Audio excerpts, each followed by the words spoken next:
किसी एक कंडक्टर में ऑल्टरनेटिंग करंट फ्लो होने की वजह से टी टाइम के लिए अगर क्यू हीट जनरेट होती है और सेम कंडक्टर में डायरेक्ट करंट फ्लो होने की वजह से टी टाइम के लिए अगर सेम हीट जनरेट होती है, तो जो डायरेक्ट करंट की जो वैल्यू है उसको हम लोग बोलेंगे RMS value of an alternating current, या फिर बोल सकते हैं virtual value of an alternating current.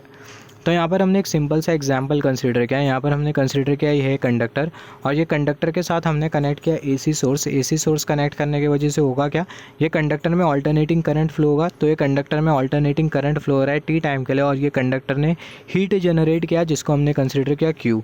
अब ये जो सेम कंडक्टर है उसको हम लोग डीसी सप्लाई के साथ कनेक्ट कर देते हैं, और ये कंडक्टर में करंट फ्लो होता है टी टाइम के लिए और सेम हीट जनरेट होती है क्यू। तो यहाँ पर अगर हम लोग देखें जो करंट है वो सेम पीरियड ऑफ टाइम के लिए फ्लो कर रहा है दोनों केसेस में, और जो हीट का जो मैग्नीट्यूड है दोनों केसेस में वो भी सेम है। तो यहाँ पर ये जो डायरेक्ट करंट की जो वैल्यू है उसी को ही हम लोग बोलेंगे आरएमएस वैल्यू और virtual value of an alternating current. तो जो वर्चुअल वैल्यू होगी ऑल्टरनेटिंग करंट की वो बराबर में होगी मीन वैल्यू के, किसके मीन वैल्यू के, ऑल्टरनेटिंग करंट के मीन वैल्यू के डिवाइडेड बाय √2। तो अगर हम लोग स्टेटमेंट देखें तो जो स्टेटमेंट होगा वो कुछ इस तरीके से, आरएमएस वैल्यू और virtual value of an alternating current is the equivalent steady DC which produce same amount of energy, मतलब heat energy in same period of time. हम लोग ऐसा भी लिख सकते हैं, heat generated by a conductor due to AC source if it is equal to the same magnitude of heat generated by the same conductor due to DC source, then the current due to DC source producing same amount of heat, that current is called as RMS value और virtual value of an alternating current। जैसे कि हमने discuss किया किसी conductor में अगर alternating current flow होने की वजह से टी टाइम के लिए अगर क्यू हीट जनरेट होती है और सेम कंडक्टर में क्यू हीट जनरेट होती है डीसी करंट फ्लो होने की वजह से टी टाइम के लिए, तो जो डीसी करंट की जो वैल्यू होती है उसी को हम लोग बोलते हैं आरएमएस वैल्यू, या फिर बोल सकते हैं virtual value of an alternating current. Current due to DC is the RMS value और a virtual value of an alternating current। तो यहाँ पर अभी अगर हम लोग देखें, यहाँ पर ये जो सबसे पहले हम लोग ये प्रूफ करेंगे, ये हम लोग समझेंगे कि जो वर्चुअल वैल्यू है इसको हम लोग RMS वैल्यू क्यों बोलते हैं। फिर उसके बाद ये वाला जो रिलेशन है उसको अल्टीमेटली हम लोग ऑब्टेन करेंगे। तो यहाँ पर अगर हम लोग देखें, यहाँ पर करंट के फ्लो की वजह से हम लोग कंसिडर कर रहे हैं हीट का डिसिपेशन, या फिर बोल सकते हैं हीट जनरेशन।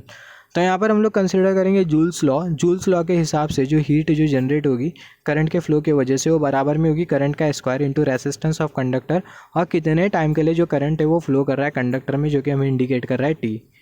इसके आगे हम लोग लिख सकते हैं जो हीट का जो जनरेशन होगा वो प्रोपोर्शनल होगा करंट के स्क्वायर के साथ, जो हीट का जो डिसिपेशन होगा कंडक्टर के अक्रॉस वो प्रोपोर्शनल होगा करंट के स्क्वायर के साथ। तो जैसे कि हमने डिस्कस किया, सबसे पहले हमें डिस्कस करना है कि जो आई वी जो वर्चुअल वैल्यू होती है ऑल्टरनेटिंग करंट की, इसको हम लोग आरएमएस वैल्यू क्यों बोलते हैं। ये जो वर्चुअल वैल्यू होती है इसको हम लोग आरएमएस वैल्यू क्यों बोलते हैं। ये जो आई वी है ये वर्चुअल वैल्यू है किसकी, यहाँ पर ये जो आई वी है इसको हम लोग बोलते हैं वर्चुअल वैल्यू। ये आई और ये सब स्क्रिप्ट में जो वी हमें जो दिखाई दे रहा है इसको हम लोग बोलते हैं वर्चुअल वैल्यू, वेरी इंपॉर्टेंट। तो यहाँ पर ये जो देखें जो वाई एक्सिस है वो हमें इंडिकेट कर रही है करंट, और जो एक्स एक्सिस है वो हमें इंडिकेट कर रही है टाइम। तो यहाँ पर हमने करंट की साइन वेव कंसिडर करी, तो यहाँ पर ये वाली जो साइन वेव है वो है करंट की साइन वेव। ये वाली साइन वेव हमने कंसिडर करी जो कि है करंट की साइन वेव, जो कि हमें ये कर्सर की टिप इंडिकेट कर रही है। हमने कंसिडर किया पॉइंट ऑफ टाइम टी, और हमने कंसिडर किया point of time T plus D T. T point of time से लेकर T plus D T point of time के बीच में जो टाइम का जो चेंज होता है वो इनफाइनाइटेसिमल स्मॉल होता है, जिसके साथ एसोसिएटेड जो करंट होता है वो ऑलमोस्ट कॉन्स्टेंट होता है। तो यहाँ पर अभी अगर हम लोग देखें, यहाँ पर हमें क्या कंसिडर करना है, हमें करंट कंसिडर करना है या फिर करंट का स्क्वायर। हमें यहाँ पर कंसिडर करना है करंट की स्क्वायर। तो यहाँ पर हमने एक साइन वेव कंसिडर किया है, ये वाली जो साइन वेव है जो कि हमें कर्सर की टिप इंडिकेट करी है, जो साइन वेव है वो है करंट का स्क्वायर हमें इंडिकेट कर रही है। तो यहाँ पर ये वाली फिगर में हम लोग देख सकते हैं ये वाली जो साइन वेव है वो हमें इंडिकेट कर रही है करंट का स्क्वायर। यहाँ पर ये वाई एक्सिस और ये एक्स एक्सिस। यहाँ पर अगर हम लोग देखें, जैसे कि हमने डिस्कस किया था टी पॉइंट ऑफ टाइम से लेकर T plus D T point of time के बीच में जो टाइम का जो चेंज होगा वो इतना कम होगा, इनफाइनाइटेसिमल स्मॉल होगा, जिसके लिए जो करंट होगा वो ऑलमोस्ट कांस्टेंट होगा। तो जो करंट होगा वो ऑलमोस्ट कांस्टेंट होगा, हैंस वो करंट के साथ एसोसिएटेड, करंट के स्क्वायर के साथ एसोसिएटेड जो हीट होगी वो ऑलमोस्ट कांस्टेंट होगी। तो जो हीट है जो कि ऑलमोस्ट कांस्टेंट है वो हमें ये वाला एरिया इंडिकेट कर रहा है, ये वाला एरिया इंडिकेट कर रहा है। मैं क्या बोला, ये टी पॉइंट ऑफ टाइम से लेकर T plus D T point of time के बीच में जो टाइम का जो चेंज है वो इन्फाइनाइटेसिमल स्मॉल है, और वो टाइम के चेंज के साथ एसोसिएटेड जो करंट का जो स्क्वायर होगा वो भी इतना कम होगा कि जो हीट जो जनरेट करेंगी वो भी कांस्टेंट के बराबर में होगी, जो कि हमें ये वाला शेडेड एरिया इंडिकेट कर रहा है। तो यहाँ पर अगर हम लोग ये शेडेड एरिया को अगर हम लोग इंटीग्रेट कर दें 0 से t/2 तक के, तो उस केस में हमें क्या मिल जाएगा, हमें मिल जाएगा एरिया अंडर दी कर्व। ये वाली जो कर्व है जो कि हमें ये एरो की टिप इंडिकेट कर रही है, हमें मिल जाएगा एरिया अंडर दी कर्व। और वो जो एरिया अंडर दी कर्व होगा वो एग्जैक्टली बराबर में होगा heat generated by the positive half cycle in between the time period 0 to t/2। मतलब यहाँ पर जैसे कि मैंने बोला, यहाँ पर ये जो शेडेड जो एरिया है वो हमें इंडिकेट कर रहा है हीट। तो यहाँ पर अगर हम लोग ये शेडेड एरिया को अगर हम लोग इंटीग्रेट कर दें यहाँ से यहाँ तक, तो उस केस में हमें मिल जाएंगी टोटल हीट जो कि ये एसी जनरेट करेंगी पॉजिटिव हाफ साइकिल में, as simple as that. Similarly यहाँ पर हमने कंसिडर किया है डीसी, यहाँ पर हमने कंसिडर किया है डीसी, ये वाई एक्सिस इंडिकेट कर रही है करंट, एक्स एक्सिस इंडिकेट कर रही है टाइम। यहाँ पर हमने कंसिडर किया है डीसी, और ये जो डीसी है उसको हमने कंसिडर किया आई वी। तो यहाँ पर ये जो डीसी है इसको हमने आई वी कंसिडर किया, और यहाँ पर ये जो डीसी जो हीट जो जनरेट करेंगी वो बराबर में हो गए ये वाले एरिया के। जो डीसी जो हीट जो डिसिपेट करेंगी वो बराबर में होगा ये वाले एरिया के। यहाँ पर ये वाली जो लाइन है जो कि हमें कर्सर की टिप इंडिकेट करी है, ये वाली लाइन जो कि ये वाली लाइन के साथ जो एरिया कवर कर रही है उसके बराबर में होगा हीट जो कि ये डीसी जनरेट करेंगी। मगर यहाँ पर हमें कंसिडर करना है डीसी का स्क्वायर, तो यहाँ पर हमें आई वी नहीं कंसिडर करना है, हमें कंसिडर करना है आई वी का स्क्वायर। तो यहाँ पर हमने कंसिडर किया आई वी का स्क्वायर।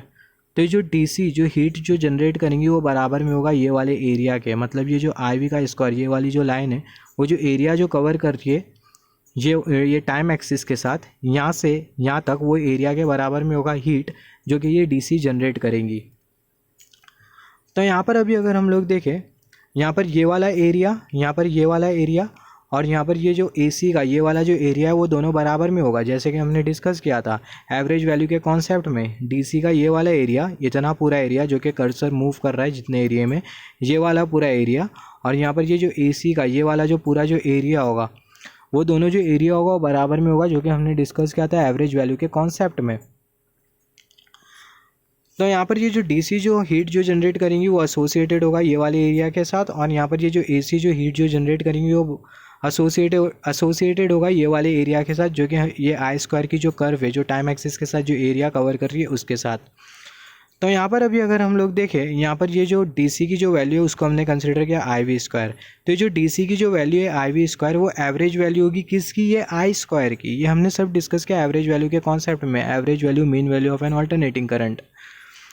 तो यहाँ पर ये जो आई वी स्क्वायर है वो मीन वैल्यू है किसकी, या फिर बोल सकते हैं जो आई वी स्क्वायर है वो एवरेज वैल्यू है किसकी, आई स्क्वायर करंट की। तो हम लोग लिख सकते हैं जो आई वी स्क्वायर है वो एवरेज वैल्यू है आई स्क्वायर करंट की। जो आई वी स्क्वायर है, जो आई वी स्क्वायर ये जो करंट है वो बराबर में होगा, या फिर हम लोग बोल सकते हैं जो आई वी स्क्वायर जो करंट है वो एवरेज वैल्यू आई स्क्वायर करंट का। तो यहाँ पर अभी अगर हम लोग देखें, यहाँ पर हम लोग कर क्या रहे हैं, यहाँ पर हम लोग कर क्या रहे हैं, तो सबसे पहले हमने क्या किया, सबसे पहले हमने कंसिडर किया करंट का स्क्वायर। तो जो करंट का जो स्क्वायर है उसको हमने कंसिडर किया, और जो करंट का जो स्क्वायर है उसका हमने एवरेज लिया जो कि हमें ये वाला टर्म इंडिकेट कर रहा है। और ये करंट के स्क्वायर का जो एवरेज है वो बराबर में ये वाले टर्म के आई वी स्क्वायर के। तो अगर हम लोग ये आई वी स्क्वायर का अगर हम लोग रूट ले तो हमें मिल जाएगा आई वी, और इसी को ही हम लोग बोलते हैं R M S value of an alternating current. For example यहाँ पर अगर हम लोग देखें, सबसे पहले हमने क्या किया, हमने करंट का स्क्वायर कंसिडर किया आई स्क्वायर। तो यहाँ पर हमने करंट का स्क्वायर कंसिडर किया, तो यहाँ पर हमने लिखा एस। फिर उसके बाद हमने क्या किया, ये जो करंट का जो स्क्वायर है उसका हमने एवरेज लिया जो कि हमें ये वाला टर्म इंडिकेट कर रहा है आई स्क्वायर एवरेज। एवरेज का मतलब मीन भी होता है, तो यहाँ पर हमने कंसिडर किया एम। यहाँ पर ये वाला जो टर्म है वो बराबर में आई वी स्क्वायर के। आई वी स्क्वायर का अगर हम लोग रूट ले तो हमें मिल जाएगा आई वी, तो यहाँ पर हमने कंसिडर किया आर, इसको हम लोग लिख सकते हैं आर एम एस।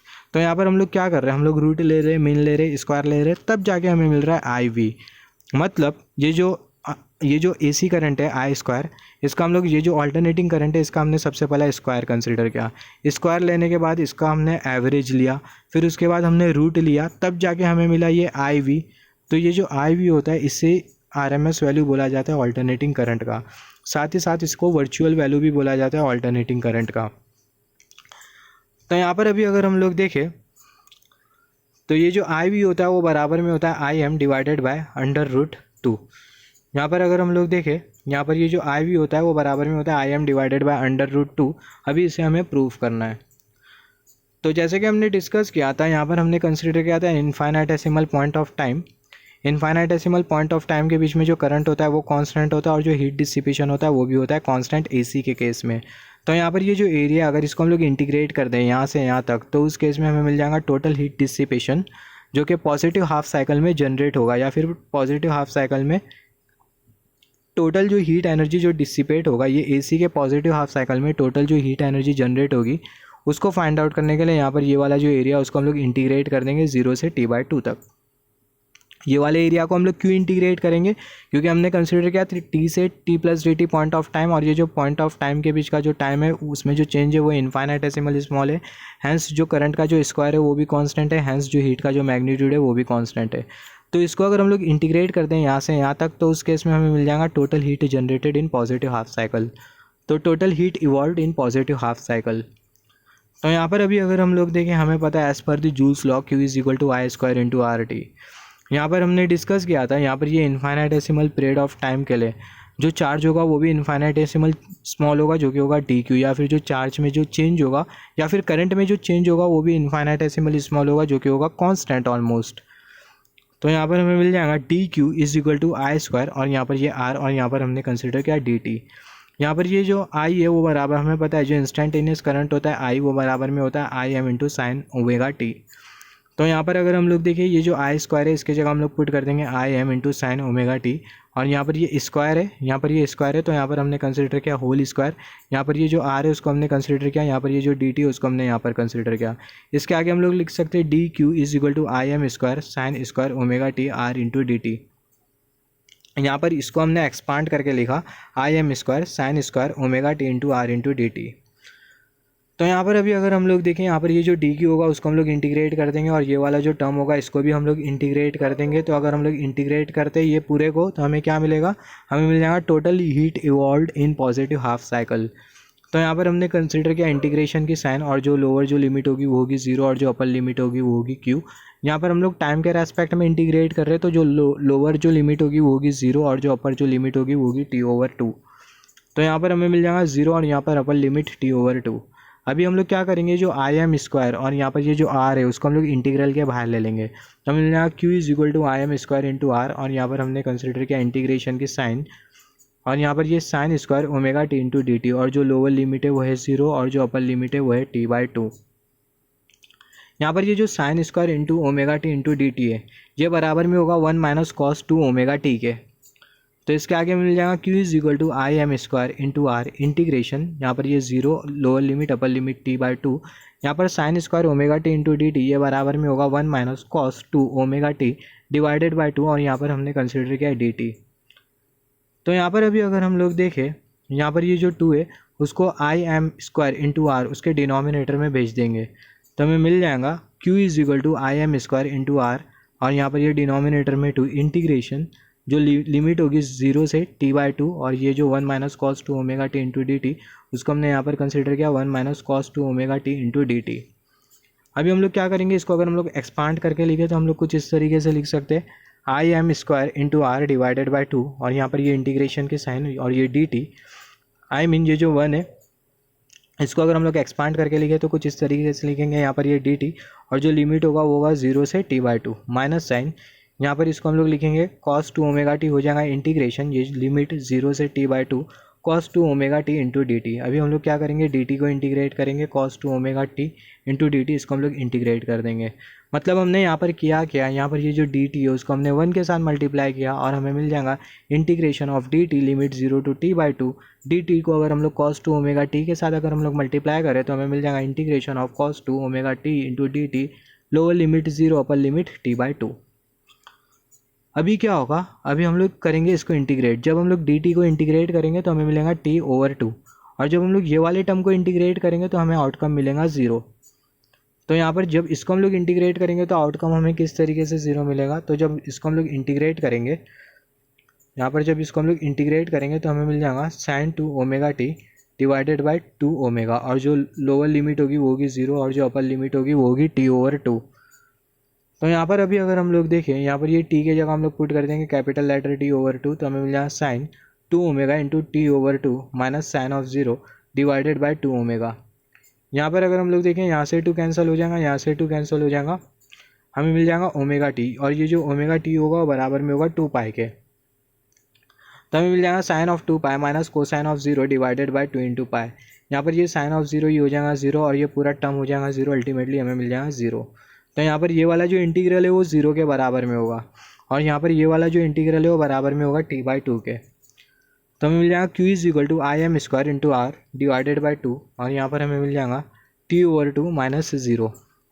तो फर्दर इसको अगर हम लोग लिखे एक्सपांड करके तो कुछ इस तरीके से लिखेंगे q is equal to I M square into R divided by 2 into t/2, हमें मिल जाएगा I M square R into T divided by 4। तो हमें मिल जाएगा q is equal to I M square into R into T divided by 4। तो यहाँ पर अगर हम लोग देखें टोटल हीट जो कि इवॉल्व करेगी पॉजिटिव हाफ साइकिल में, या फिर बोल सकते टोटल हीट जो कि जनरेट करेंगी पॉजिटिव हाफ साइकिल में, वो बराबर में होगी I M square R into T divided by 4 के। सिमिलरली अगर हम लोग कंसिडर करें हीट जनरेटेड बाय डीसी, तो जो डीसी जो हीट जनरेट करेंगी वो कितना होगा। तो डीसी जो हीट जनरेट करेंगी उसको हमने कंसिडर किया Q, और वो बराबर में होगा आई वी स्क्वायर। यहाँ पर हमने कंसिडर किया है जो डीसी करंट है उसका स्क्वायर हमने कंसिडर किया है आई वी स्क्वायर, यहाँ पर ये आर इंटू t/2। इसको हम लोग ऐसा लिख सकते हैं Q is equal to I V square into R into T divided by 2।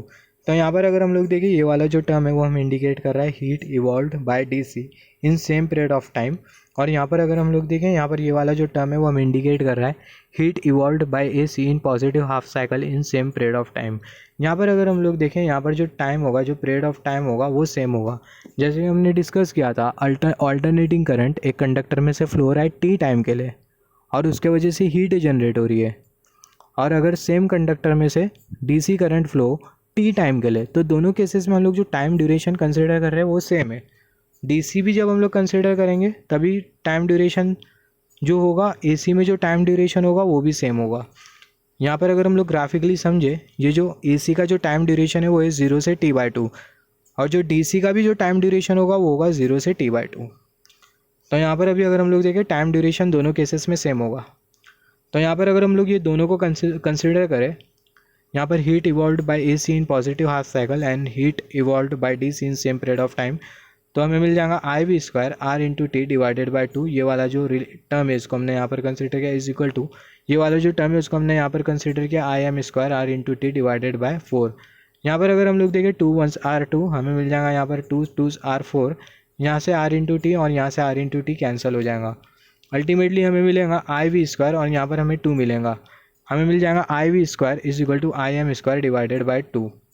इसको हम लोग लिख सकते हैं under root I V square is equal to under root I M square divided by 2। Just wait for a second, I M square divided by 2। यहाँ पर अगर हम लोग देखें under root I M square divided by 2, जहाँ ये cursor move कर रहा है।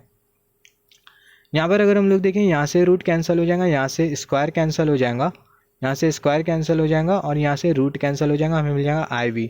और जो इक्वल टू के जो राइट हैंड साइड वाला टर्म है जो कि under root I M square divided by 2, उसको हम लोग अरेंज करके कुछ इस तरीके से लिख सकते हैं I M divided by under root 2। तो यहाँ पर ये होता है RMS वैल्यू ऑल्टरनेटिंग करंट का, या फिर बोल सकते हैं virtual value of an alternating current, जो कि होता है आई वी, और ये बराबर में होता है I M divided by under root 2। जो आई वी होता है वो होता है virtual value of an alternating current, जिसको हम लोग RMS वैल्यू भी बोलते हैं, और ये जो आई एम होता है वो होता है मैक्सिमम वैल्यू, या फिर बोल सकते हैं peak value of an alternating current.